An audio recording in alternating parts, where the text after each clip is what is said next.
জাটকা সংরক্ষণ ও মাইলিশ রক্ষায় শুক্রবার ৩রা অক্টোবর মধ্যরাত থেকে সারা দেশের নদীতে এবং সাগরে শুরু হয়েছে ২২ দিনের জন্য মাছ ধরায় নিষেধাজ্ঞা।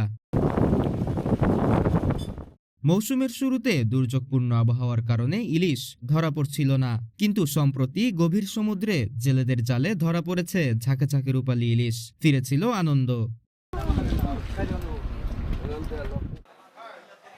সাগরে টানা ২২ দিনের মাছ ধরার নিষেধাজ্ঞা জারি করেছে মৎস্য ও প্রাণী সম্পদ অধিদপ্তর।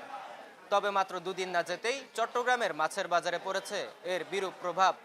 পাওয়া যাচ্ছে না সাগরের মাছ, তাও যা পাওয়া যাচ্ছে দাম তার আকাশচুম্বী। এতে যেন ক্রেতা বিক্রেতারা উভয়ই হতাশ। বেড়ে গেছে সাগরের মাছের দাম, পাশাপাশি নদী ও পুকুরের মাছের দামও। দাম এত বেশি যে পছন্দের মাছ কিনতে হিমশিম খাচ্ছেন ক্রেতারা। সাগরের মাছের দাম অতিরিক্ত বৃদ্ধি পাচ্ছে, সেটার প্রভাবে আবার অন্যান্য মাছের দামও কিন্তু বৃদ্ধি পাচ্ছে। যেমন আমি কিছুক্ষণ আগে রুই মাছ কিনলাম। রুই মাছ সাধারণত বিক্রি হয় আপনার ২৫০, ২৪০ এরকম, কিন্তু এখন বাজার ঘুরে দেখতেছি সেটা ২৮০ থেকে ৩২০, ৩৩০ পর্যন্ত চলে যাচ্ছে, যার কারণে এটার উপর একটা পরিপূরক প্রভাব ফেলতেছে। বাজারের তো কোনো স্টেশন নাই, দেখা যায় কদিন কম থাকে কদিন বেশি থাকে, এখন তো তুলনায় একটু বেশি মনে হচ্ছে। সমুদ্রের মাছ তো আয়োডিন বা আমাদের এখানে সমুদ্রের মাছে অনেক ওমেগা ফ্যাট 3 আছে, সবাই জানে। আমরা বাসার জন্য সবার জন্য নিই, অন্য সময় তুলনায় প্রতি কেজিতে প্রায় ১০০ টাকা ১০০ টাকা করে বেশি আর কি। এখন এটা অবশ্যই এটা অবশ্যই আমাদের জীবনে অবশ্যই প্রভাব ফেলে। আমাদের খরচ, বাড়তি খরচ দিয়ে কিনতেছে। সবগুলো তো ছোটো ছোটো মাছের দাম ৮০০ টাকা চাচ্ছে, যেগুলো ৫০০ টাকা ছিল, ৬০০ টাকা ছিল। জাটকা সংরক্ষণ ও মাইলিশ রক্ষার এই উদ্যোগ দেশের মাছের ভান্ডার রক্ষায় গুরুত্বপূর্ণ হলেও জেলেদের জীবিকা ও বাজার ব্যবস্থায় এর প্রভাব স্পষ্ট হয়ে উঠেছে ইতিমধ্যেই। 50% মাছ আসে সাগর থেকে।